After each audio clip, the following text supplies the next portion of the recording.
ओम शांति। आज हम सभी फिर से इस सुंदर प्रोग्राम मंथन के लिए इकट्ठे हुए हैं। इसमें हम आज सुनेंगे आदरणीय रमेश भाई जी की बहुत पावरफुल क्लास। तो अभी सभी इस क्लास को ध्यान से सुनेंगे, नोट्स लेंगे और फिर बाद में थोड़ा समय निकाल क्लास पर मंथन करके होमवर्क भी निकालेंगे। आदरणीय रमेश भाई जी।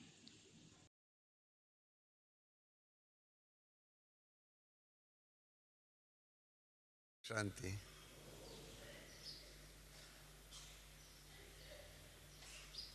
मैं हमेशा ही शुरू में कहता हूँ कि बाबा से मैं ज़्यादा मेरा जो भाग्य जो है बाबा से भी ज़्यादा मैं भाग्यशाली हूँ। एक बात में, शिव बाबा को इस दुनिया में जब आते हैं तो कोई पहचानता नहीं है और शिव बाबा को अपनी पहचान देनी पड़ती है, बराबर ना। हमें कहाँ मालूम था, पहले मालूम था शिव बाबा परम धाम निवासी है, ये सारा कहाँ मालूम था। और शिव और शंकर को हम पहले क्या मानते थे, एक ही मानते थे ना। इस प्रकार से हमें परिचय नहीं था, परंतु क्या इसलिए उनको खुद को अपना परिचय देना पड़ता है, मुझे अपना परिचय नहीं देना पड़ता। बहन जी ने मेरा परिचय बहुत अच्छी तरह से दे दिया।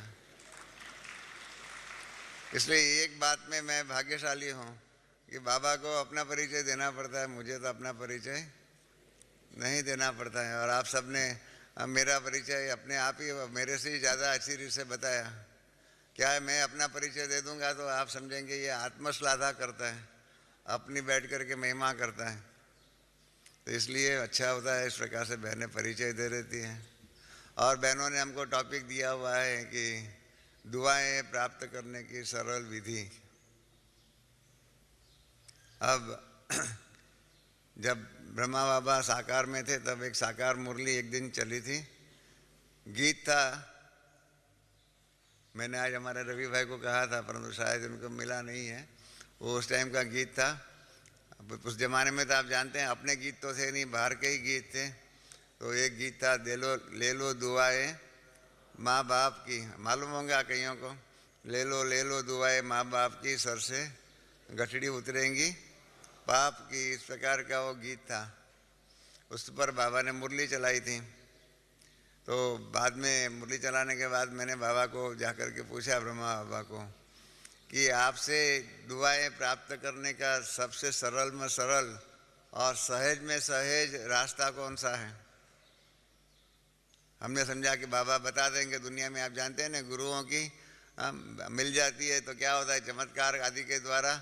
वहाँ तो दुनिया में ऐसा ही होता है। हमने कहा बाबा शायद कोई ऐसी चमत्कारिक युक्ति बता देंगे जिसके आधार पर हम बाबा से दुआओं प्राप्त करने की सरल विधि सीख लेंगे।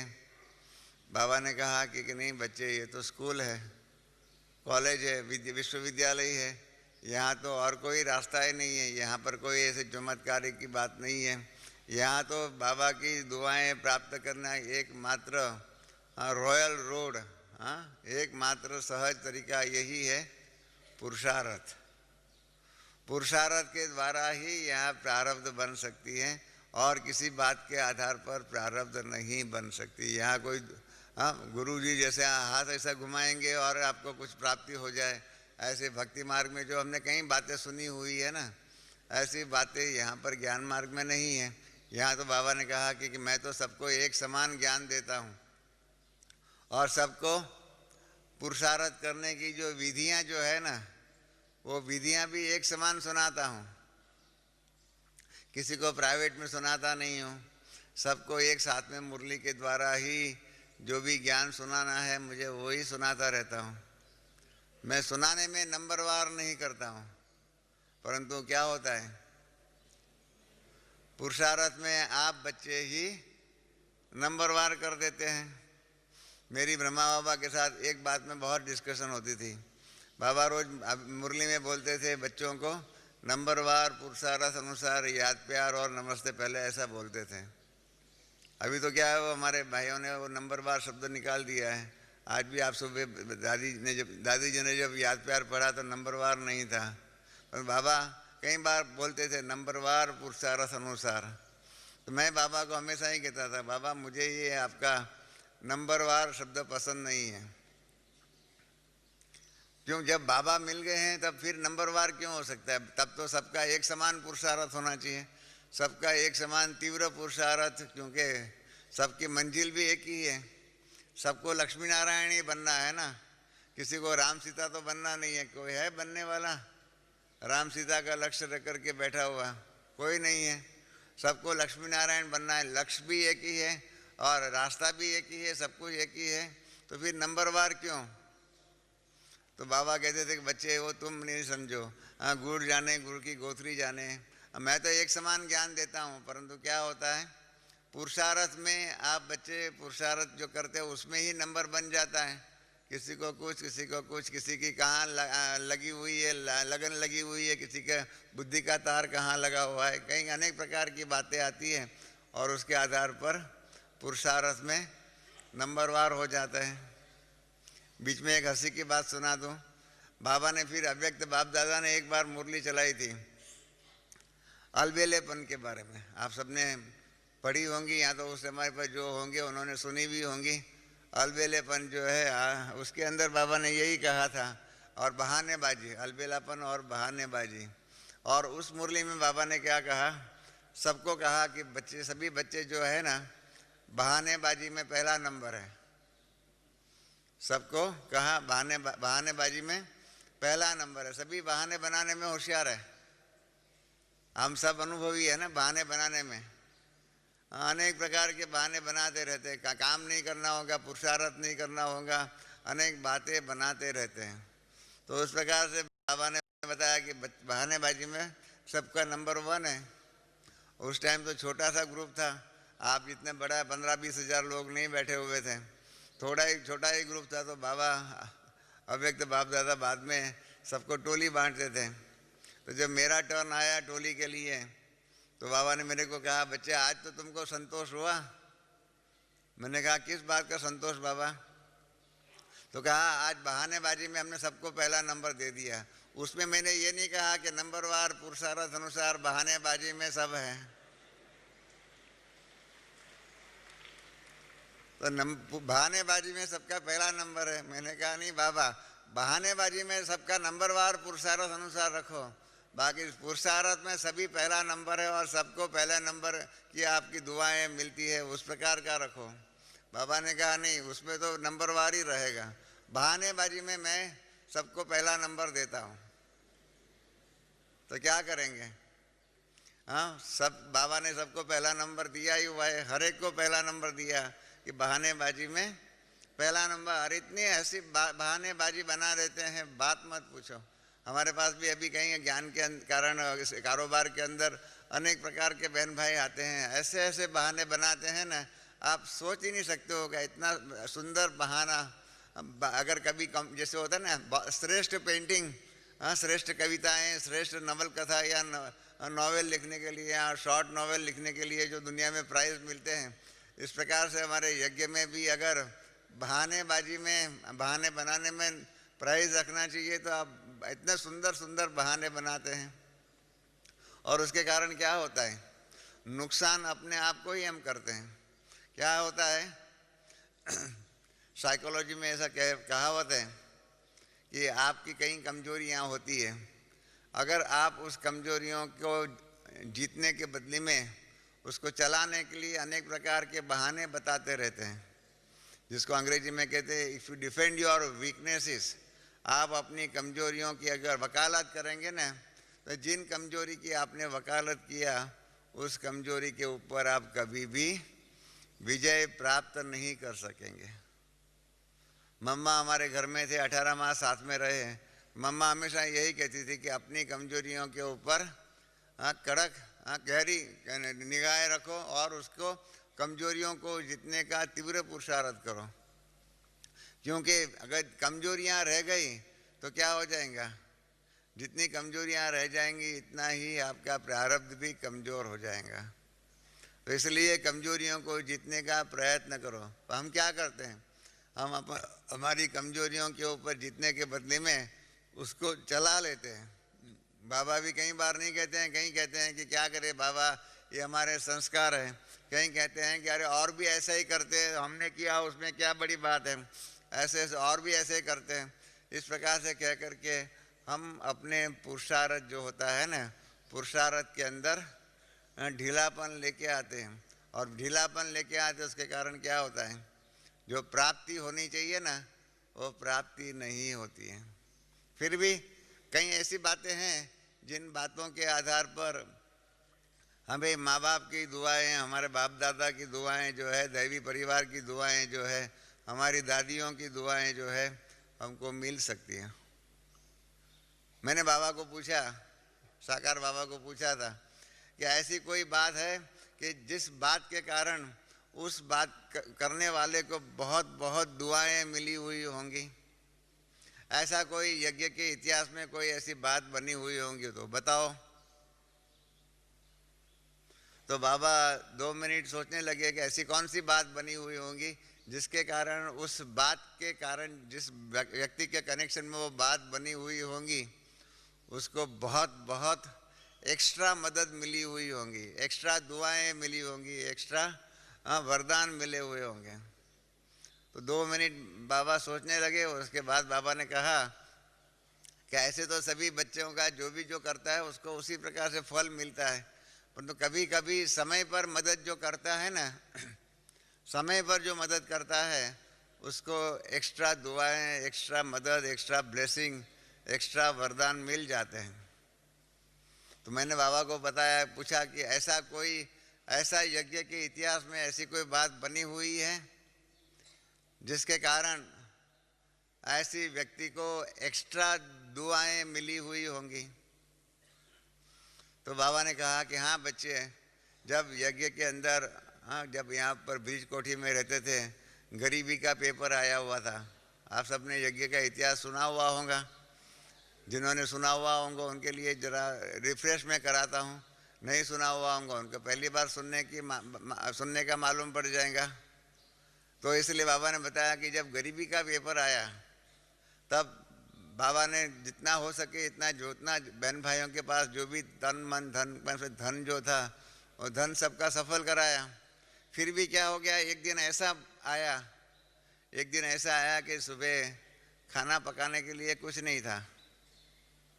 थोड़ा कुछ बाबा के लिए जो है रोटी बनी थी और एकदम पतली ना के बराबर दाल बनी हुई थी। एकदम पतली दाल और 1-2 रोटी बनी हुई थी बाबा के लिए। बाकी सारे ही यज्ञ का जो भी बहन भाई थे 350-400 लोग, उनको सुबह नाश्ता के लिए कुछ नहीं था। तो बाबा जब नाश्ता करने के लिए गए, नाश्ता के लिए बैठे और बाबा को मालूम पड़ गया कुछ, बाबा आप जानते हैं जाननहार तो बाबा है ही है। तो बाबा ने पूछा बच्चों ने नाश्ता किया है? बच्चों ने नाश्ता किया है? तो कुछ हमारी भोली दादी आदि जो भी है उस टाइम पर, जो हरदेवी दादी आदि जो भी भंडारा इंचार्ज थे, वो कुछ बोले नहीं, चुप रहे। तो ख्याल में आ गया कि किसी को नाश्ता नहीं मिला हुआ है। उस ज़माने की बात है, 1951-52 की बात है, अभी की बात नहीं है, 51-52 की बात है। तो बताया कि बाबा नाश्ता नहीं किया हुआ है, मतलब मालूम पड़ गया। तो बाबा ने कहा अगर बच्चों ने नाश्ता नहीं किया है तो मैं भी नाश्ता नहीं करता हूँ। बाबा उठ गए और जाकर के अंदर बैठे, अपने कमरे में बैठे। दादा विश्व किशोर बाबा के पास गए तो बाबा ने कहा कि बच्चे डरने की कोई बात नहीं है, आज की पोस्ट आएंगी ना, उस पोस्ट में देखेंगे क्या आता है। आज की पोस्ट आएंगी कि उस ज़माने में सुबह 10 बजे पोस्ट आ जाती थी, सुबह 9 बजे की बस में, ऊपर बस में पोस्ट आती थी। अपने भाई लेने के लिए जाता था पोस्ट, और पोस्ट में से जो भी आती थी पोस्ट वो लेकर के फिर अपने वहाँ पर ब्रिज कोठी में आता था। तो उस दिन की पोस्ट आई तो पोस्ट खोलते खोलते एक लिफाफा के अंदर भेजने वाला कौन क्या था वो नहीं था। बाबा ने बताया कुछ लिखा नहीं था किसने भेजा, परंतु ऐसे तो अगर आप लिफाफे में पैसा भेजो तो क्या होता है, चोरी हो जाती है। आप सबका कईयों का अनुभव होगा कि लिफाफे में ऐसे ही पैसे भेज दो, हाँ, तो चोरी हो जाती है। मनी ऑर्डर करना चाहिए, नहीं तो पहुंचता नहीं है। परंतु उस लिफाफे के अंदर भेजने वाले का नाम नहीं था, परंतु 200 रुपया थे। जब 200 रुपया थे तो बाबा ने विश्व किशोर दादा को कहा कि लो बच्चे, ये 200 रुपया आए हुए हैं, आज जाओ बाजार में जा कर के उससे आटा सब्जी ये सब लेके आओ और उनसे दोपहर का खाना बनाओ और सभी बहन भाई बच्चे जो भी है वो उससे से खाना खाएंगे। आप समझ गए? सुबह नाश्ते के लिए कुछ नहीं था और उसी टाइम पर ऐसी आवश्यकता के समय पर जब अति ज़रूरत थी उसी समय पर वो 200 रुपया आ गए और उस 200 रुपये के कारण दादा विश्व किशोर और हमारे विश्व रतन दादा ये सारे बाज़ार में गए और गेहूँ चावल आदि जो भी है उससे लाने का जो था सब्जियाँ आदि लेकर के आए और उनसे खाना खाया दोपहर का।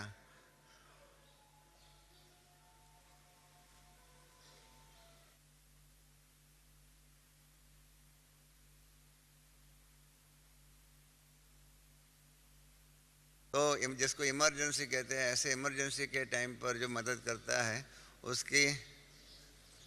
उसका जो दुआएं जो मिलती है, एक्स्ट्रा मदद जो मिलती है, एक्स्ट्रा ब्लेसिंग मिलता है, वो बहुत ही उपयोगी होती है, बहुत काम की होती है। मैं अपने जीवन का ही एक अनुभव सुनाऊं। हमारी मातेश्वरी जो है वो कानपुर में थे। 64 की बात है, 1964-65 की बात है।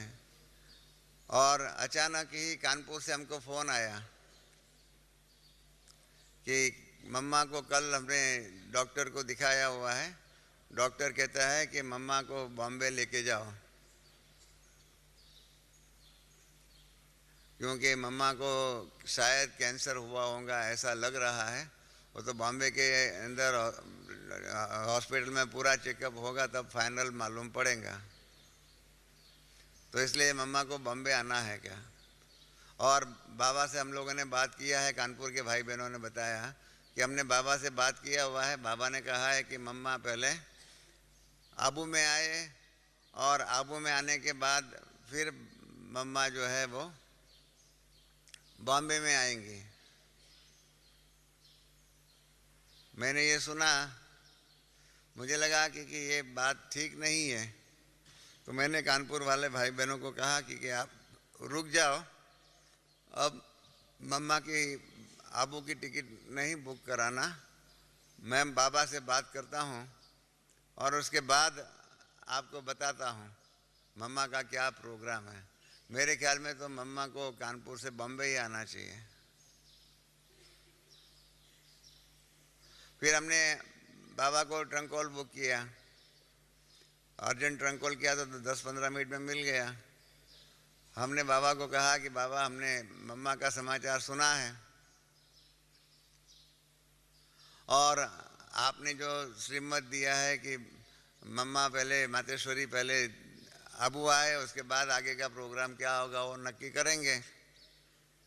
मैंने कहा कि बाबा ये ठीक नहीं है, मेरे ख्याल में आबू में क्या चेकअप होगा, चेकअप जो भी होगा उसके लिए तो डॉक्टर चाहिए, उसके लिए साधन चाहिए, बायोप्सी टेस्ट आदि करना पड़ता है, वो होना चाहिए। वो तो बॉम्बे में होगा, तो मम्मा को बॉम्बे भेजो और मम्मा हमारे घर पे आकर के रह सकते। पहले भी 8 मास रहे हुए हैं और अभी भी इस टाइम पर भी आप आकर के हमारे पास 8 मास रहेंगे, जैसे रहे ऐसे आकर के रहेंगे। बाबा ने कहा ऐसा कैसे होगा, मम्मा बॉम्बे में कैसे आएंगे, तुम्हारे पास पहले तो 2 घर था, अभी एक ही है, कैसे चलेगा। मैंने कहा उसमें क्या हो गया, हमको कोई प्रॉब्लम नहीं है, मम्मा हमारे पास रहेंगी, घर में डॉक्टर है, सब कुछ है, सब प्रकार की सुविधाएं हैं यहाँ पर, तो उनको यहाँ ही भेजो और आप दादा विश्व किशोर को बम्बई भेज दो, वो आगे ध्यान रखेंगे, कारोबार में मदद करेंगे। तो बाबा ने 2 मिनट सोच करके फिर कहा कि अच्छा बच्चे ठीक है, मम्मा तुम्हारी आपकी मम्मा जो है वो सीधी बॉम्बे आएंगी, आप आबू में कानपुर में फ़ोन कर दो। तो मैंने कहा कि नहीं, मेरे फ़ोन से कुछ नहीं होगा, आपको फ़ोन करना पड़ेगा कि मम्मा जो है बॉम्बे डायरेक्ट जाए, आबू में नहीं आए। तो तब बाबा ने बहुत सुंदर हमको एक वाक्य कहा, बहुत सुंदर कहा कि बच्चे आज तूने जो है ना हमको इमरजेंसी में मदद किया है।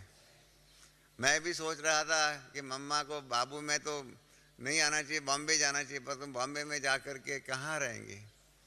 4 पैर 3 पैर पृथ्वी जो मिलनी चाहिए वो ही नहीं होती है, तो कैसे जाएंगी? मम्मा जैसी पर्सनालिटी को अच्छी रीत से और पेशेंट के रूप में जाएंगी तो उनको रहने करने का भी चाहिए, बंदोबस्त चाहिए। तो तुमने हमको ये इमरजेंसी के अंदर ऐसी परिस्थिति में मदद किया है ना, बाबा तुमको एक्स्ट्रा मदद करेंगे, एक्स्ट्रा ब्लेसिंग देता है, एक्स्ट्रा दुआएं देता है। मैंने कहा बाबा हमने उसमें कुछ और तो किया नहीं है, हर एक बच्चा जो है अपने माँ बाप की तो सेवा करता ही है, उसमें क्या बड़ी बात हमने किया है? हमने कोई दुआएं प्राप्त करने के लिए या ब्लेसिंग प्राप्त करने के लिए नहीं कहा है, परंतु जब मम्मा की जो परिस्थिति जो होती है, हेल्थ जो होती है, उसको देख करके यही कार्य होना चाहिए, इसलिए हमने ऐसा कहा। बाबा ने कहा कि तुमने तुम्हारी फर्ज बजाई, तुमने मम्मा को माँ बाप की सेवा करनी चाहिए, उस प्रकार से तुमने अपनी फर्ज बजाई, तो बाप भी अपनी फर्ज बजाता है कि ऐसे समय पर मदद करने वाले बच्चों को बाबा एक्स्ट्रा मदद जरूर देंगे। मैं ये अनुभव इसलिए आपके सामने रख रहा हूँ कि ऐसे समय पर मदद करने की चांसेस बहुतों को आते हैं। जीवन के अंदर अनेक प्रकार की समस्याएं आती हैं, अनेक प्रकार की सेवाओं के भी कार्य सामने आते ही रहते हैं। हमारे गुजराती में एक कहावत है कि लक्ष्मी तिलक करने को आती है ना, लक्ष्मी तिलक करने को आती है तो कई लोग क्या करते हैं, उसी टाइम पर तिलक नहीं करवाते, उसके बदले में मुख धुलाई करने के लिए चले जाते हैं, जिसको अंग्रेजी में बाबा कहते हैं। बाबा ने क्या गोल्डन, जगदीश भाई ने लिखा हुआ है कि गोल्डन अपॉर्चुनिटीज़ जो है बाबा सबको आगे बढ़ने की देता है, सबको एक्स्ट्रा दुआएं, एक्स्ट्रा मदद, एक्स्ट्रा ब्लेसिंग्स प्राप्त करने के लिए चांसेस ऑफ अपॉर्चुनिटी बाबा सबको देते हैं, गोल्डन अपॉर्चुनिटीज सबको देते हैं, परंतु बहुत कम भाई बहन ऐसे हैं कि उस अपॉर्चुनिटी को स्वीकार करके उसके आधार पर अपना श्रेष्ठ भाग्य बनाते हैं। बाकी सबके पास जो गोल्डन अपॉर्चुनिटी जो है ना, वो ऐसे ही वेस्ट होती है। और एक दूसरा कार्डिनल प्रिंसिपल है, सनातन सत्य है कि जो अपॉर्चुनिटीज़ जो है, जो तक जो है आगे बढ़ने की, ऐसी दुआएं प्राप्त करने की जो गोल्डन अपॉर्चुनिटीज़ जो है ना, they do not repeat again and again. एक ही बार आएगा, एक ही बार की परीक्षाएं आएंगी। बाबा ने अब एक तो मुरली में भी कहा हुआ है कि अल्टीमेट परीक्षाएं जो है, अंतिम परीक्षा में, अंतिम परीक्षा 1 सेकंड की होंगी, उस 1 सेकंड की परीक्षा में जो पास होंगे वो बिंदीधारी बनेंगे, माना सत्युगी बनेंगे, और वो अल्टीमेट अंतिम 1 सेकंड की परीक्षा में फेल होंगे, वो चिंदीधारी अर्थात त्रेता योगी बनेंगे। इसलिए बाबा ने कहा कि बच्चों को ये अक्ल होनी चाहिए। हम बाबा ने अव्यक्त मुरली में भी कहा हुआ है कि बिच्छू जैसी बुद्धि होनी चाहिए। बिच्छू को भी मालूम होता है कि कहाँ पर मैं डंक लगाऊं, जिसके कारण जिसको मैं डंक लगाता हूँ उनको ज़्यादा में ज़्यादा दुख हो। उस प्रकार से बच्चों को भी अक्ल होनी चाहिए कि हम ऐसा कौन सा कार्य करें जिस कार्य के कारण ज़्यादा में ज़्यादा हमको सफलता मिले, जिस कार्य के कारण हमको ज़्यादा में ज़्यादा प्राप्ति हो, जिसके कारण हमको ज़्यादा में ज़्यादा दुआएं मिलें। 2 प्रकार की ईश्वरीय सेवाएं हैं,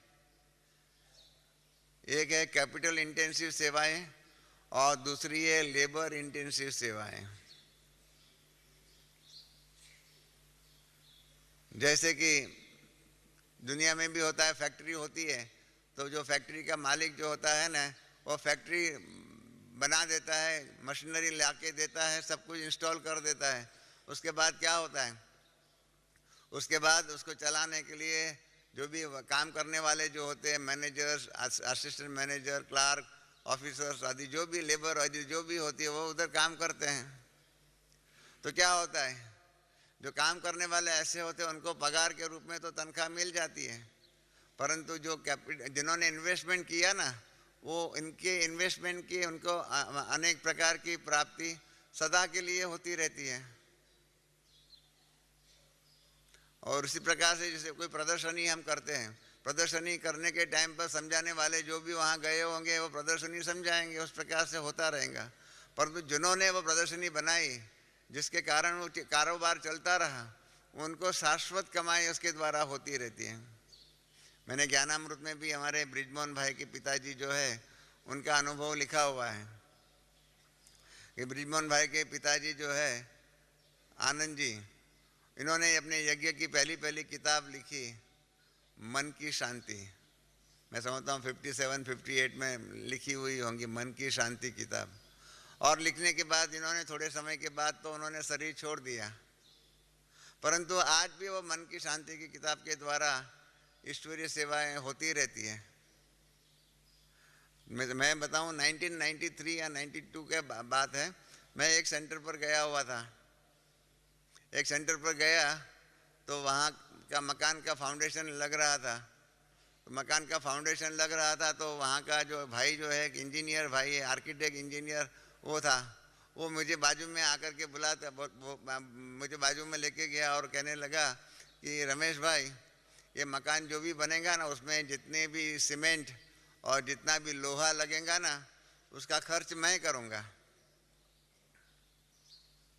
तो मैंने कहा कि आप कौन है, मैं तो आपको जानता नहीं हूँ, आप ज्ञान में कैसे आए, थोड़ा आप अपना अनुभव सुनाओ। तो इन्होंने बताया कि इस वर्ष की जो राखी थी, उस राखी के दिनों में बहनें हमारे पास राखी बांधने के लिए आई थी, और जब राखी बांधने के लिए बहनें आई तो बहनों ने हमको राखी बांधी और उसके बाद हमको एक किताब दिया। वो किताब का नाम था मन की शांति। जो किताब लिखी गई 56 या 58 ऐसा कुछ साल में लिखी गई होंगी। 92 में उनके पिता बृजमोहन भाई के पिताजी ने तो 63-64 में शायद शरीर छोड़ दिया था, परंतु किताब जो है 92 में वो सेंटर की बहनों ने उस आर्किटेक्ट इंजीनियर भाई को दिया, ये आप किताब हमारी ये पढ़ना।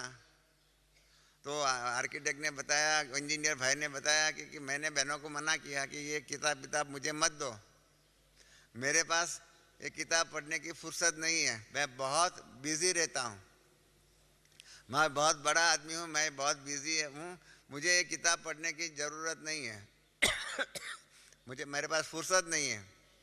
बहनों ने कहा कि नहीं, आप रख दो, ये किताब आप रख दो, आप नहीं तो और कोई भी पढ़ेगा, जो भी पढ़ेगा उसका कल्याण होगा। इन्होंने कहा भले पढ़ा रहे। वो क्या है, उसी मकान में रहते थे, फर्स्ट फ्लोर पर वो रहते थे और ग्राउंड फ्लोर पर उनकी ऑफिस थी, तो मतलब वहाँ ही मतलब ऑफिस कम रेसिडेंस था। तो 2-4 दिन के बाद उनको कोई समस्या आ गई, तो ऑफिस में ही बैठे हुए थे, रात को नींद नहीं आती थी, ऑफिस में ही बैठे थे, नींद नहीं आती, तो क्या करूँ, नींद नहीं आती है। तो अचानक ही उनका जो है ना, बाई चांस उसका ध्यान मन की शांति किताब के ऊपर गया। मन में उलझने तो थी, इसलिए उनको लगा कि चलो ये नींद नहीं आती है तो किताब पढ़ लो। तो इसलिए वो किताब को लेकर के जाकर के अपने खटिया पर सोए और किताब पढ़ते गए। पढ़ते ही उनको मन की शांति मिल गई, तो वो सो गए। जब वो सो गए तो दूसरे दिन सुबह उन्होंने सोचा कि ये तो किताब में कोई जादू है। हाँ, जिस किताब को मैंने खाली थोड़ा ही पन्ने पढ़े और मुझे मन की सचमुच शांति मिल गई है, तो इनके ज्ञान में कुछ ज़रूर ताकत होगी। तो इन्होंने कहा कि मैंने फ़ोन किया, सेंटर पर फ़ोन किया कि बहन जी, मैंने आपकी मन की शांति किताब पढ़ी है और मुझे सचमुच मन की शांति की ज़रूरत है, मुझे आपका ज्ञान सुनना है, मैं कैसे आपका ज्ञान सुनूं। तो बहनों ने कहा कि आप 7 दिन का आके कोर्स करो। वो आर्किटेक्ट भाई ने कहा, आर्किटेक्ट कम इंजीनियर भाई था, उसने मुझे कहा। तो बहनों ने कहा कि आप 7 दिन का कोर्स करो। तो फिर उनका अहम आ गया बीच में। उन्होंने कहा कि बहन जी, मैं तो बहुत बिजी हूँ, मुझे आपके पास 7 दिन के लिए 1 घंटा आकर के ज्ञान सुनने की फुर्सत नहीं है, मैं इतना फालतू आदमी नहीं हूँ जो आपके पास 7 दिन 1-1 घंटा आकर के बैठूं। तो आप जानते हैं बहनें तो बहुत होशियार होती है। बहनों ने कहा कि और कोई रास्ता निकालो। तो उसने कहा कि मेरा जो असिस्टेंट जो है ना, सेक्रेटरी है, वो आपके पास आएगा, वो उनको आप 7 दिन का कोर्स कराना, वो रोज़ सुनेगा और नोट्स बना करके मुझे देगा और मैं उस नोट्स को पढ़ लूँगा। देखिए बहाने कितने बनाते हैं लोग। तो इन्होंने भी बहाना बनाया कि मेरा असिस्टेंट आकर के सुनेगा और वो नोट्स बना करके मुझे देगा। तो उन बहनों ने कहा ठीक है, something is better than nothing, तो भले आपका असिस्टेंट आए। तो उनका असिस्टेंट जाने लगा, 7 दिन का कोर्स किया और रोज़ वो आकर के अपने सेठ को सुनाता था। 7 दिन उन्होंने भी सुना और सुन करके उनको लगा कि ये तो ज्ञान बहुत अच्छा है। तो उसके कारण 8वें दिन से वो भी आर्किटेक्ट भाई भी क्लास में रोज़ जाने लगा और उनका असिस्टेंट भी जाने लगा।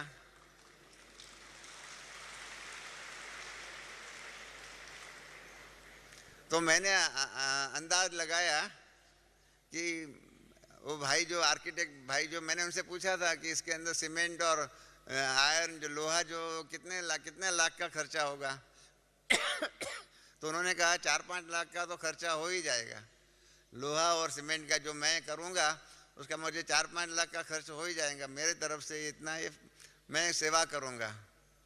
तो मुझे संकल्प चला कि मन की शांति किताब आनंद जी ने समझो 1958 में लिखा, इन्होंने शरीर समझो 1963 में छोड़ दिया, परंतु उसी किताब के द्वारा 92 में सेवा हुई और उस सेवा के परिणाम रोज 4-5 लाख का कम से कम लोहा और सीमेंट जो भी है उस भाई ने यज्ञ की सेवा में सफल किया।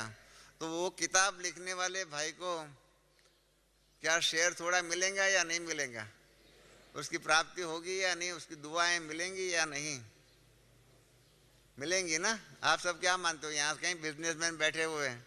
बाबा ने आज भी कहा कि बाबा व्यापारी भी है, बहुत बड़ा व्यापारी भी है, कहा है ना आज की मुरली में। परंतु बाबा से व्यापार करना नहीं आता है कहीं बहन भाइयों को।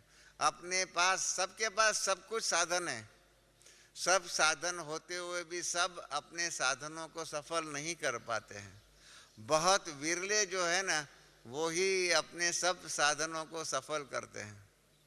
मैंने इनके बारे में ज्ञानामृत में कई बातें लिखी हुई है, पवित्र धन के अंदर भी लिखी हुई है।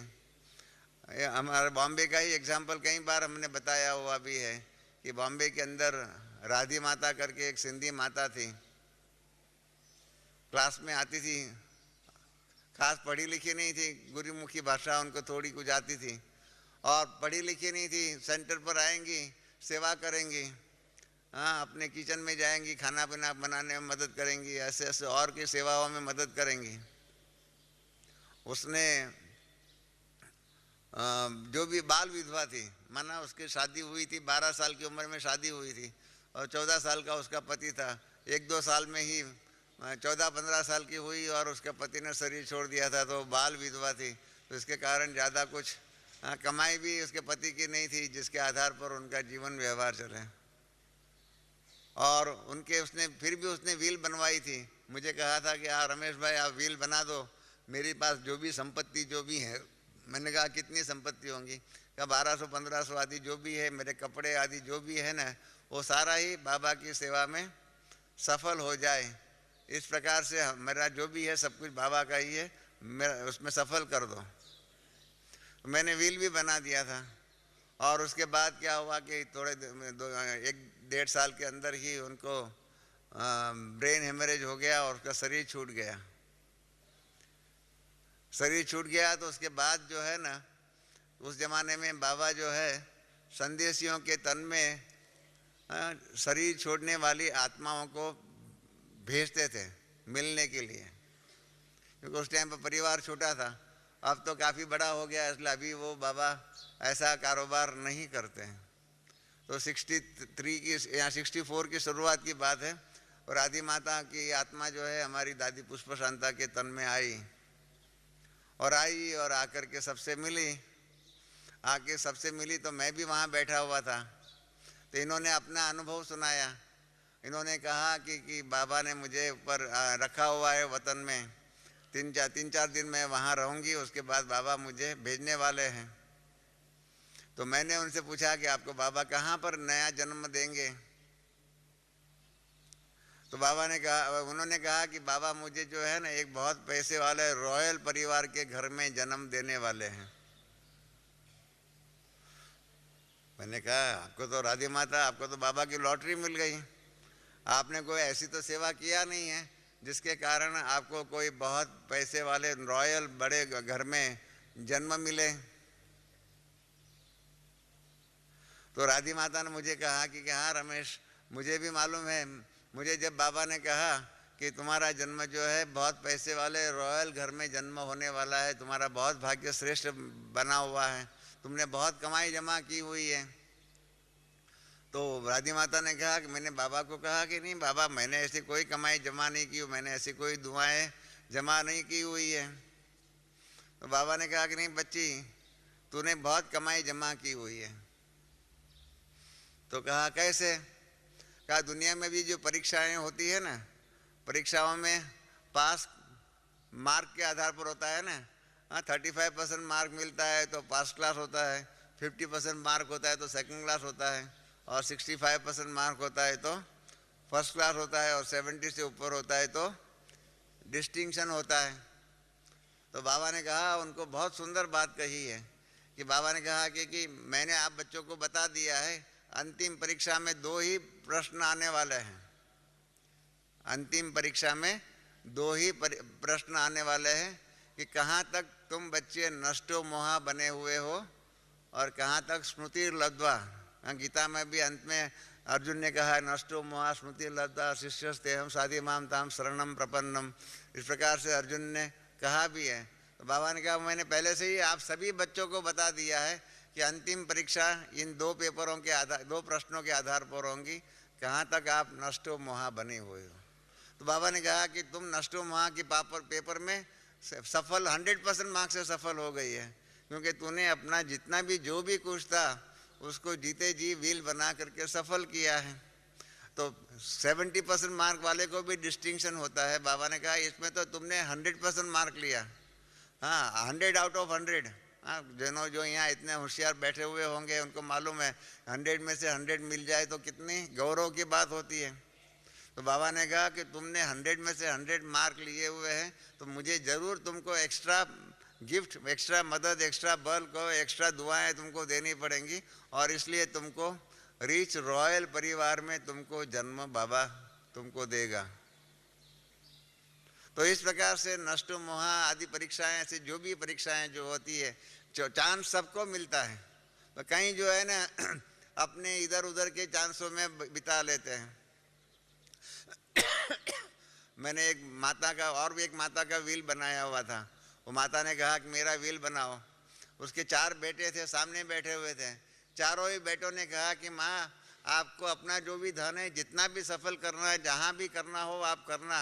हमको हमारे बाप ने बहुत कुछ दिया है और हमने बहुत कमाई किया है, हमको आपके धन में से कोई भी इच्छा नहीं है।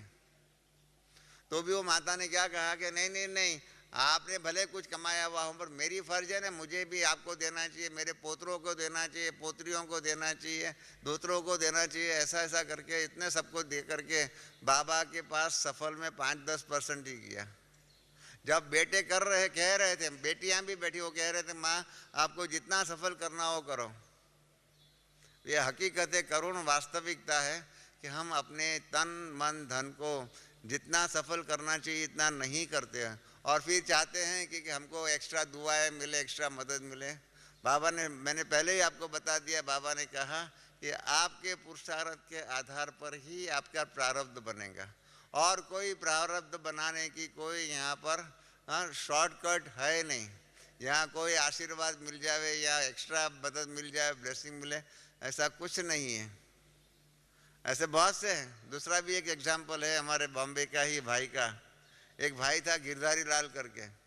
इन्होंने खास कहा है कि मेरा अनुभव रमेश भाई, मेरा अनुभव आप सबको सुनाना, ताकि मेरे अनुभव के आधार पर और भी जो भी ऐसे अज्ञान की नींद में सोए हुए हो, उसकी आंखें कुंभकर्ण की जो नींद में सोए हुए हो, उनको वो नींद से जाग जाए और अपना तीव्र पुरुषार्थ करें।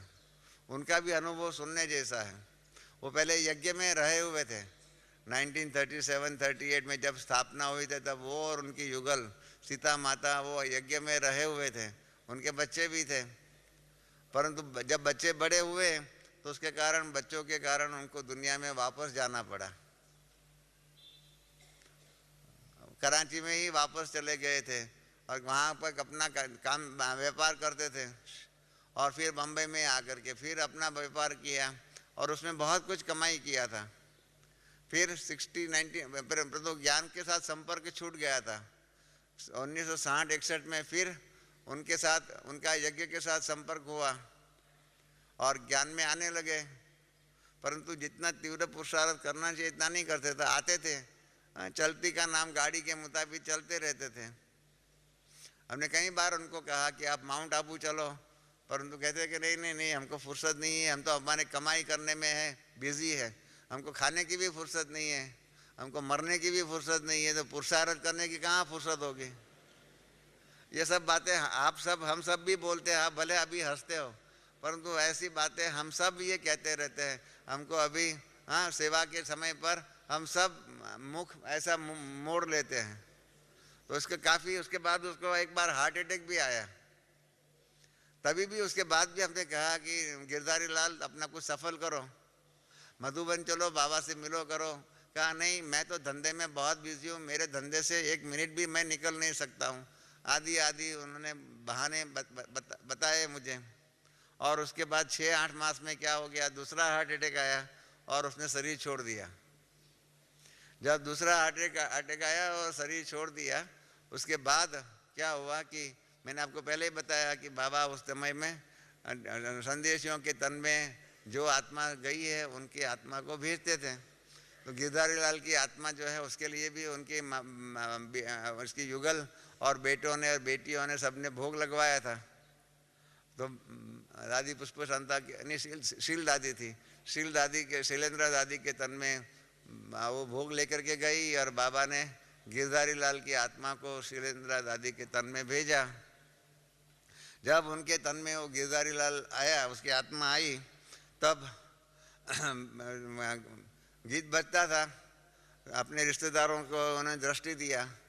मैं लास्ट में बैठा था क्योंकि उनके रिश्तेदार, उनके बेटे थे, 3 बेटे बेटियां आदि, बड़ा परिवार था उनका लौकिक। वो आगे बैठा हुआ था, मैं लास्ट में बैठा हुआ था।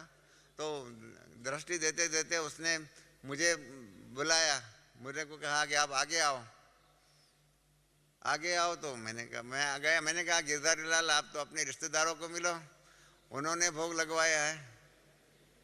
तो इन्होंने कहा कि नहीं, मैं अपने रिश्तेदारों को मिलने के लिए नहीं आया हूँ, मैं तो आपको मिलने के लिए आया हूँ। मैंने कहा गिरधारी लाल क्या काम है, क्यों मुझे मिलने को आए हैं। कहा मुझे आपका ही काम है। मैंने कहा क्या काम है। तो कहा जब मैं बाबा के पास गया तो बाबा को मैंने कहा कि बाबा अभी मेरा नया जन्म होगा। तो बाबा ने कहा हाँ आपका नया जन्म होगा। तो उसने कहा बाबा मैं तो करोड़पति था, नहीं मैं तो करोड़पति हूँ। तो बाबा ने कहा नहीं तुम करोड़पति हूँ नहीं, करोड़पति था, अभी तो तेरा शरीर छूट गया। એટલે बाबा ने कहा अभी तो तेरे करोड़पति जो करोड़ों की मिलकत है उसके मालिक तेरे बच्चे हो गए। तो कहा बाबा आप तो मुझे, मैं करोड़पति था तो मुझे बहुत अच्छे, राधी माता को आपने 1200-1500 रुपये में बहुत पैसे वाले परिवार में जन्म दिया, तो मैं तो करोड़पति था आपके हिसाब से था, मैं अभी भी मानता हूँ मैं हूँ, तो मुझे तो बहुत बड़े एकदम राजाई घर में जन्म मिलेगा। बाबा ने कहा नहीं तुम्हारा जन्म तो साधारण परिवार में होने वाला है। तो बाबा, उन्होंने कहा बाबा ऐसा कैसे हो सकता है, मैं तो करोड़पति था। कहा बाबा ने कहा तुम्हारा भविष्य, तुम्हारे पास कितना रुपया था उनसे नहीं बनता है, तुमने कितना सफल किया उसके आधार पर भविष्य बनता है। ये सनातन सत्य आप सब नोट करके रखो कि हमारे पास तन मन धन जितना भी है उसमें से हम कितना सफल करते हैं उसके आधार पर हमारा भविष्य बनेगा। तो कहा कि जब बाबा ने वो कहा ना तो तब उसने कहा कि इसका मतलब तो बाबा मैं करोड़पति से रोडपति बन गया। बाबा ने कहा कि यार तुमने अपने आप ही कह दिया मैं करोड़पति से रोडपति बन गया। तो भाई बाबा ने कहा, फिर उन्होंने कहा बाबा क्यों, आपने मुझे सावधानी भी नहीं दिया। कहा बच्चे मैंने तुमको बहुत बार रमेश बच्चे के द्वारा सावधानी दिया हुआ था कि तुम अपने धन प्राप्ति कमाई करने के नशे से दूर रहो। लोभ का एक अर्थ ये भी है कि जितनी आवश्यकता है इनसे ज़्यादा धन उपार्जन करके उसको संग्रह करना, वो भी एक प्रकार का लोभ ही है। तुम लोभ के अंदर पड़े रहे और लोभ के कारण क्या हो गया, तुमने अपना धन सफल नहीं किया, इसलिए तेरा कोई भाग्य नहीं बन सकता है। तो कहा कि मुझे आप नीचू भेजो। बाबा ने कहा क्यों, तो कहा रमेश भाई के द्वारा ही आपने मुझे सावधानी दिया था ना, तो मैं आपकी माफ़ी भी जो है रमेश भाई के द्वारा मांगूंगा। तो कहा गिरधर लाल ने कहा कि मैं अभी नीचू आया हूँ, आपसे माफ़ी मांगने के लिए आया हूँ, आपके द्वारा बाबा से माफ़ी मांगूंगा कि मैंने, हमको बाबा ने करोड़ों रुपया दिया परंतु सफल नहीं किया। तो इसलिए फिर उन्होंने, जो उस टाइम पर ग्रामोफोन था, उस टाइम पर टेप रिकॉर्डर नहीं था, तो उस टाइम पर जो ओम नमो शिवाय वाला गीत जो है ना, उसके पीछे में एक गीत था, क्षमा करो भूल नाथ मेरी, मैं आपकी चरणों की दासी हूँ, इस प्रकार का एक गीत है। तो वो गिरधर लाल ने, वो जो हमारी एक बहन जो थी वो गीत ग्रामोफोन बजाती, तो उसको बुलाया, कहा कि ये गीत जो है 6 मिनट बजाना, 3 मिनट बजा करके फिर दोबारा उसको बजाना, मैं 6 मिनट बाबा से माफ़ी मांगूंगा। और 6 मिनट तक वो ऐसा ही हाथ करके मेरे सामने बैठा रहा। तो रमेश भाई आपसे मैं माफ़ी नहीं मांगता हूँ, आपके द्वारा बाबा से माफ़ी मांगता हूँ कि मैंने जो मेरा धन था जो भी है उसको सफल नहीं किया, मुझे माफ़ करो, मुझे माफ़ करो। और रोता रहा 6 मिनट तक, वो गीत बजता रहा, 6 मिनट तक रोया। मैंने उनको कई बार कहा गिरधर लाल अभी आप रो मत। कहने लगा मुझे रमेश भाई आप रोको मत, मुझे रोने दो, मुझे रोने दो। मुझे बाबा ने बहुत कई बार, आप लोगों ने भी कहा, कई बार मेरी युगल ने भी कहा, सब ने कहा, परंतु मैं अपनी धन बिजनेस करने की धुन में ऐसा मस्त था कि मुझे मेरा तन मन धन सफल करने के लिए चांस ही नहीं मिला, सोचा ही नहीं। आज मैं अपनी भूल का पश्चाताप करना चाहता हूँ, मुझे रोने दो, मुझे रोने दो। 6 मिनट तक उसने रोया और उसके बाद उसने अपने बच्चों को कहा कि मेरे लिए अभी जो भी कोई, अभी तो आप मेरे धन के मालिक बन गए, उसमें से जो भी करना चाहो सफल करना। हाँ अभी तो क्या है, मैं आपको कह सकता हूँ, रिक्वेस्ट कर सकता हूँ, हुक्म तो नहीं कर सकता, आप उनके मालिक बन गए। और मुझे कहा कि रमेश भाई ये मेरा अनुभव सबको सुनाना कि बाबा ने मुझे कई बार अपनी आगे पुरुषार्थ बढ़ाने के लिए कई बार संदेश दिया, परंतु मैं अपने माया के नशे में, जो आज बाबा ने नहीं कहा मुरली में, माया जो है ना, जो सांप जो ऐसे है ना मेंढक को कच्चा खा जाती है ना, इस प्रकार से माया भी अनेक तरीके से, अनेक प्रलोभनों से हम लोगों को कच्चा के कच्चा खा जाती है।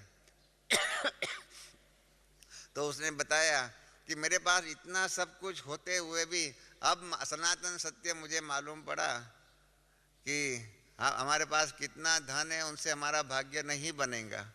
जो मम्मा कई बार कहती थी, किसकी दबी रही धूल में, किसकी राजा खाए, किसकी चोर लूट जाए और किसकी आग जलाए, इस प्रकार से होगा।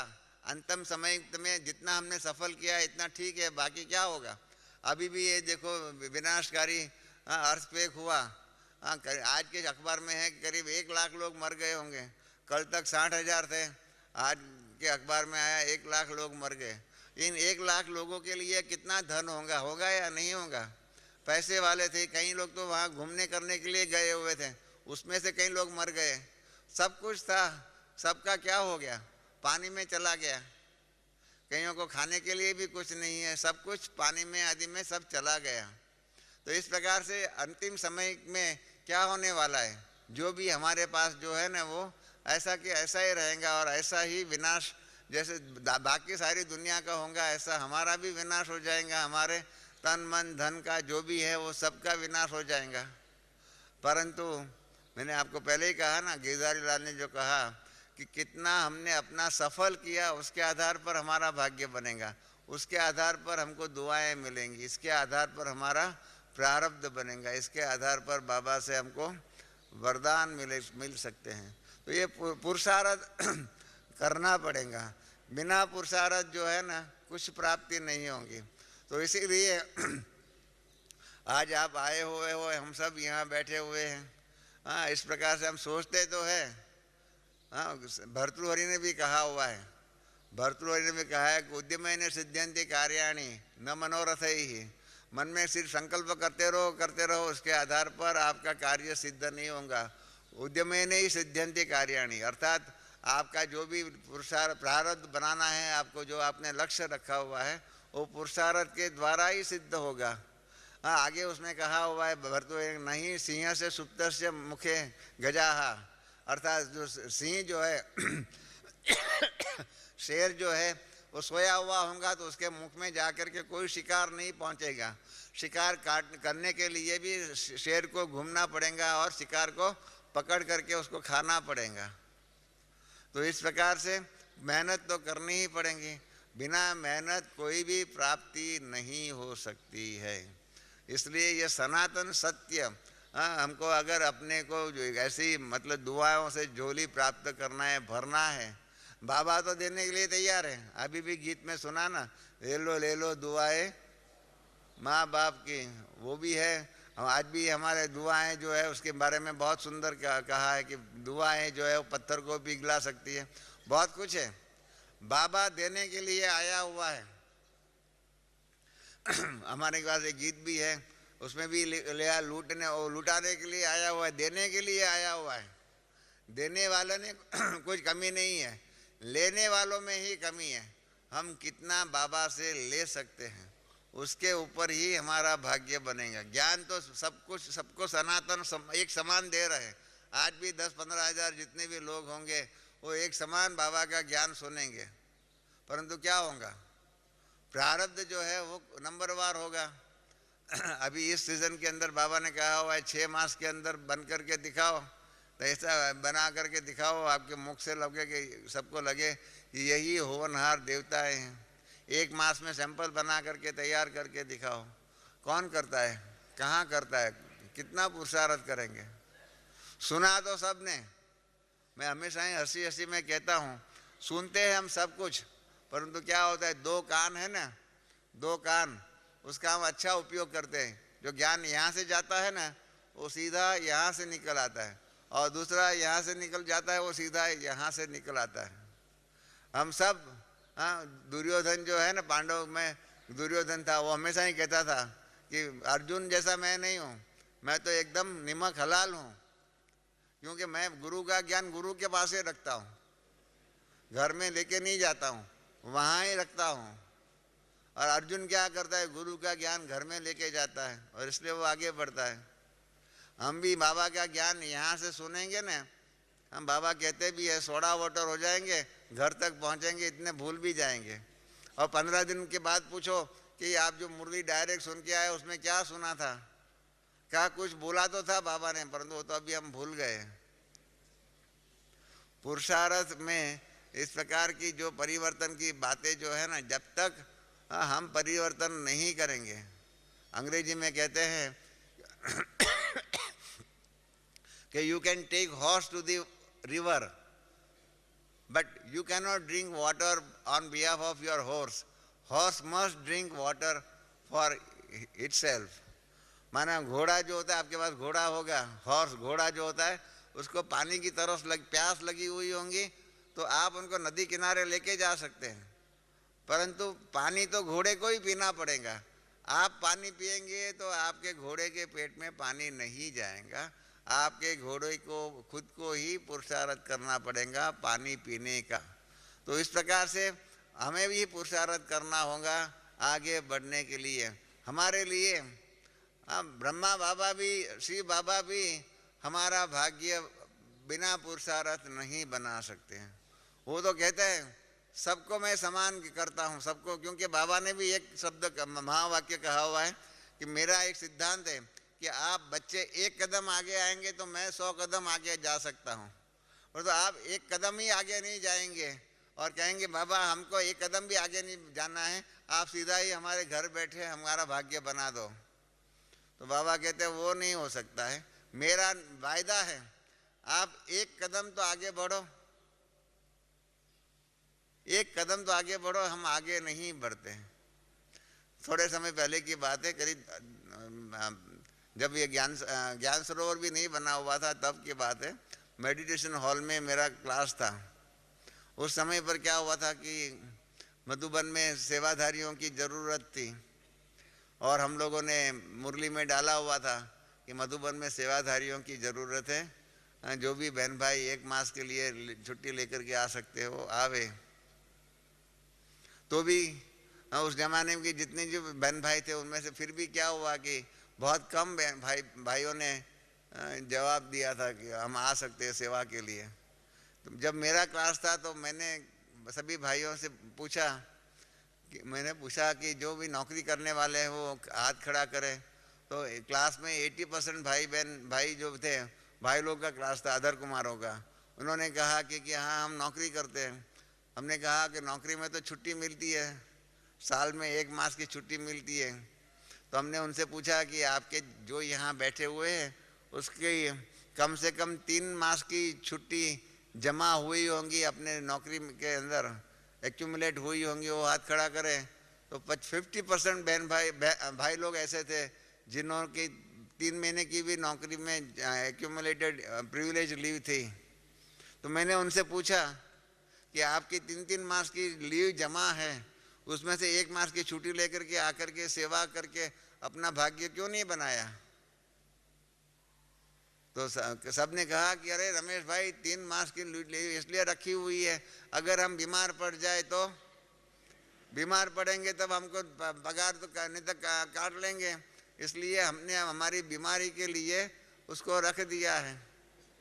मैंने कहा तो बराबर है, बीमारी का बाबा ने कहा हुआ है कि माया बहुत अक्ल वाली है, वो आपने बीमारी के लिए रख दिया है तो बीमारी जरूर माया आपके पास भेजेंगी।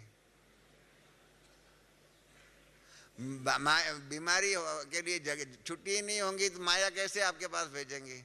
परंतु क्या है, 3-3 मास की छुट्टी जमा होते हुए भी बीमारी के बहाने के कारण अपना भाग्य नहीं बनाते हैं। उसमें और तो कोई खर्चा भी नहीं था, पैसा भी खर्चा नहीं था। 1 मास की छुट्टी लेकर के आकर के मधुबन निवासी 1 मास के लिए सेवाधारी बन करके सेवा करने का चांस मिलने वाला था। और सेवा करते हैं तो बहुत कुछ प्राप्ति होती है। हमारे पास वहाँ पर सोलापुर के वहाँ का एक भाई था, बहुत पैसे वाला था, परंतु वो सेवाधारी बन करके आया तो उन्होंने हमारे ऊपर जो सेवाधारियों ने उन्होंने उनको पहरे पर ड्यूटी दे दिया। पहरे पर ड्यूटी दे दिया तो मुझे लगा कि ये भाई को तो पहरे की ड्यूटी नहीं और कोई अच्छी ड्यूटी देनी चाहिए। तो मैं उनके पास गया, मैंने कहा कि आपको ये पहरे की ड्यूटी मिली है वो अच्छी नहीं है, हम आपकी ड्यूटी चेंज कर दें। तो उसने कहा कि नहीं रमेश भाई, ये मुझे तो बहुत अच्छी ड्यूटी मिली है। मैंने कहा क्यों? क्या पहरे पर हूँ, बाकी वहाँ तो धंधे में सारा दिन कुर्सी पर बैठे रहते थे, कुर्सी पर बैठे रहते थे, एक्सरसाइज नहीं होती थी, गैस होता था, हजार शरीर की तकलीफें थी। यहाँ तो पहरे पर हूँ, अभी इधर जाओ उधर जाओ उधर जाओ, सारा दिन पैदल करता रहता हूँ। तो इसलिए क्या हो गया है, मेरी गैस की बीमारी दूर हो गई है, सिर भारी होता था वो सारी बीमारियाँ दूर हो गई है। मैं अभी यहाँ पहरे पर काम करते हुए तंदुरुस्त बन गया हूँ। बाबा ने ये ड्यूटी के द्वारा मुझे तंदुरुस्ती दे दिया है, तंदुरुस्ती का वरदान दे दिया है, बहुत अच्छी ड्यूटी है मेरी। तो मैंने कहा कि सेवा करने से ऐसी प्राप्ति होती है, ये सनातन सत्य है। बाबा मुरली में भी आज भी देखो कहेंगे, महाराष्ट्र वालों का टर्न है तो बाबा कहेंगे सेवा के द्वारा ही मेवा मिल सकता है। ऐसे फुगट में मेवा किसी को नहीं मिलेगा। मिलेगा? जो यहाँ कोई यहाँ बैठे हुए समझे कि फुगट में मेवा मिलने वाला है वो हाथ खड़ा करे। फुगट में मेवा मिलेगा? सेवा के द्वारा ही सनातन सत्य यही है कि सेवा के द्वारा ही मेवा मिल सकता है। ये हम सब जानते हैं, सब जानते हैं। हाँ, सब ने ताली भी बजाई, परंतु फिर भी जब पुरुषार्थ करने की बात आएंगी ना तब यही कहेंगे हाँ मेवा मिल जाए, ऐसे ही मेवा मिल जाए। बाबा ने दूसरा भी एक महावाक्य कहा हुआ है कि हिम्मत है बच्चे तो मदद है बाप। हम लोगों ने क्या कर दिया है मालूम है? हिम्मत है बाप तो मदद है बच्चे। बाबा आप हिम्मत रखो तो हम पीछे मदद करेंगे, ऐसा हो गया है। तो मेरा अनुभव यही है कि अब आप हिम्मत रखो। आज तक यज्ञ के अंदर मैंने हजारों सेवाओं का काम देखा हुआ है, परंतु जिन्होंने हिम्मत रखी हुई है बाबा ने उनको पूरी मदद किया हुआ है। एक हिम्मत रखना चाहिए और दूसरी श्रीमत की मर्यादा के बीच में रह कर के ही पुरुषार्थ करना चाहिए। आप श्रीमत का उल्लंघन करके अगर पुरुषार्थ करेंगे चाहेंगे एक्स्ट्रा तो नहीं मिलेगा। श्रीमत की लक्ष्मण रेखा मालूम है ना, सीता ने लक्ष्मण रेखा क्रॉस किया तो रावण के पंजे में गई। लक्ष्मण रेखा क्रॉस नहीं की होती तो क्या होता? रावण की ताकत थी कि सीता को लेके जाए। इस प्रकार से हम भी यज्ञ की मर्यादाएं लक्ष्मण रेखाएं जो उसके अंदर में रह कर के सेवा करेंगे तो मैं 100% गारंटी से आपको कहता हूं कि बाबा की पूरी मदद मिलेंगी, एक्स्ट्रा मदद मिलेंगी, एक्स्ट्रा दुआएं मिलेंगी। परंतु मर्यादा का उल्लंघन किया, कई हमारे बहन भाई को मैं जीवन में देखता हूं मर्यादाओं का भंग करते हैं, नियम पर नहीं चलते। हमारी चक्रधारी बहन ने भी अभी आपको कहा ना कि प्रातः अमृत वेले का योग करना चाहिए, ये हमारी मर्यादा है, नियम है। अब एक अव्यक्त मुरली में बाबा ने बहुत सुंदर कहा नियम। नियम शब्द का बहुत सुंदर परिभाषा दिया हुआ है। नियम, जो नियम पर चलेगा उसके लिए नियम माना उसके पास यम नहीं आएगा, नियम नहीं आएगा। किसके पास नहीं आएगा? नियम पर चलने वालों के पास यम नहीं आएंगे। यम माना यमराज कहो, प्रॉब्लम्स कहो, माया कहो, जो भी कहो, वो नहीं आएंगी। आप मर्यादा के अंतर्गत रहो तो मैं 100% गारंटी से कह सकता हूँ कि आपके पास माया के तूफान नहीं आएंगे। तो इस प्रकार से हमारे ऊपर है, हमारा भविष्य हमारे ही हाथों में है। जब हम लोगों ने प्रदर्शनी बनाई, योग की प्रदर्शनी बनाई, तो उसमें लास्ट चित्र बनाने का था। तो मैंने ब्रह्मा बाबा को लिखा कि बाबा आपने गीत लिखे हुए हैं, बहुत कुछ लिखे हुए हैं। बाबा शुरुआत में गीत भी लिखते थे, बहुत कुछ करते थे। तो मैंने बाबा को लिखा कि आप ये योग की प्रदर्शनी का लास्ट चित्र आपको बनाना होगा। तो बाबा ने वो चित्र बनवा करके भेजा। जो ब्रह्मा कुमारी बहनें जो है ना, एक सोया हुआ है और उसके कानों में ज्ञानामृत डाल रहे हैं, वो चित्र आपने देखा होगा, ज्ञानामृत डाल रहे हैं, उस प्रकार का चित्र है। तो उसके नीचे बाबा ने लिख करके भेजा, उसकी समझानी कि आपका भविष्य आपके हाथों में है, आपका भविष्य आपके हाथों में, माना आपका भविष्य आप ही बना सकते हो और कोई नहीं बना सकता है। बाबा ने लिख करके हमको लिखा, बेटा का मैसेज में भेजा, पत्र में, कि ये सबको बताना। हाँ, बाबा का संदेश यही है, अंतिम संदेश प्रदर्शनी देख करके जाते हैं, उसका अंतिम संदेश यही है कि आपका भविष्य आपके हाथों में है। इसलिए ये सनातन सत्य हम सब यहाँ नोट करके जाए कि हमको दुआएं प्राप्त करना है, जो भी करना है, चाहे लक्ष्मी नारायण बनना है, जो भी करना है, जो भी बनना है, हमारे ही पुरुषार्थ के आधार पर हो गया। ज्ञान के सहारे मदद मिल सकती है, ज्ञान से मदद मिलेंगी, परंतु पुरुषार्थ जो है हमारे ही हाथों से होगा। हमारा ही परिवर्तन हमें ही करना होगा, हमारा परिवर्तन कोई नहीं कर सकता है। और परोददादिति कुबुद्धि रेशा, बीजा दूसरा कोई मदद करे और हम आगे बढ़े, ये नहीं हो सकता है। हम ही पुरुषार्थ करके अगर आगे बढ़े तो हमको ही दुआओं का खजाना आदि मिल सकता है। हाँ, बातें तो बहुत है, ऐसे बहुत से एग्जाम्पल्स के द्वारा आपको बता सकता हूँ, क्योंकि मुझे एग्जाम्पल्स के द्वारा बातें सुनाना बहुत अच्छा लगता है, क्योंकि प्रैक्टिकल है ना, प्रैक्टिकल अनुभव है इन बातों का, इन भाइयों का, गिरधारी लाल का और भी सब माताओं आदि का मैंने बताया ना। इन सब ने, जिन्होंने भी जो आगे बढ़े हुए हैं ना, वो अपने पुरुषार्थ के बल के ऊपर ही आगे बढ़े हुए हैं। परीक्षाएं छोटी बड़ी सबको तो आनी पड़ेंगी, उसको क्रॉस करना पड़ेगा, विघ्न को दूर करना ही हमें ही करना पड़ेगा। तो इसलिए आप सबको, हाँ, हमारी अंत में तो आप सबको यही रिक्वेस्ट है कि ऐसा पुरुषार्थ करो, ऐसा आप सबका पुरुषार्थ हो कि जिसके द्वारा आपका जो लक्ष्य है श्री लक्ष्मी और श्री नारायण बनने का, उस पुरुषार्थ में आपको सफलता मिले और आपके जीवन में और हमारे दैवी परिवार में नंबरवार शब्द न रहे, परंतु सबका पहला नंबर का पुरुषार्थ रहे और पहले नंबर की प्राप्ति हो।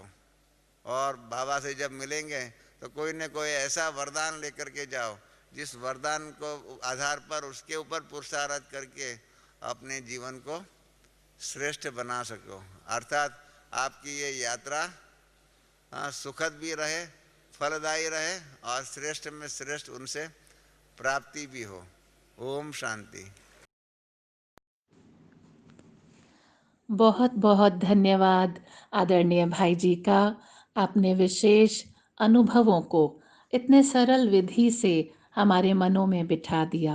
शुक्रिया भाई जी, और शुक्रिया मीठे बाबा का जो इन आदि रत्नों को इतना महान बनाया कि उनके अनुभवों से आज भी हम सीख पाते हैं। शुक्रिया बाबा।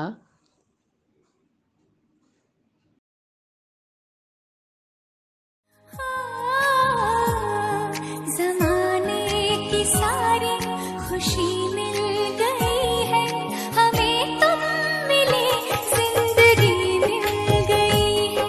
ज़माने की सारी खुशी मिल गई है, हमें तुम मिले, जिंदगी मिल गई है। तरसते लबों को हंसी मिल गई है, तरसते लबों को हंसी मिल गई है, हमें तुम मिले, जिंदगी मिल गई है। ज़माने की सारी खुशी मिल गई है, हमें तुम मिले, जिंदगी मिल गई है।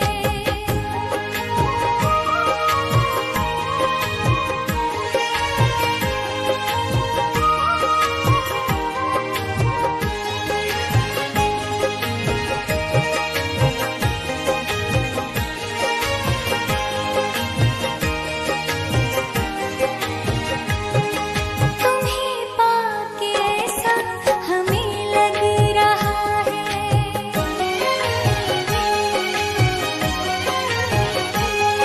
तुम्हें पाके ऐसा हमें लग रहा है कि जैसे कसम से जहां पा लिया है। कमी जिंदगी में नहीं कोई भी, अब तुम्हें दे के रब ने हमें दे दिया सब। हमें एक नई रोशनी मिल गई है, हमें तुम मिले, जिंदगी मिल गई है।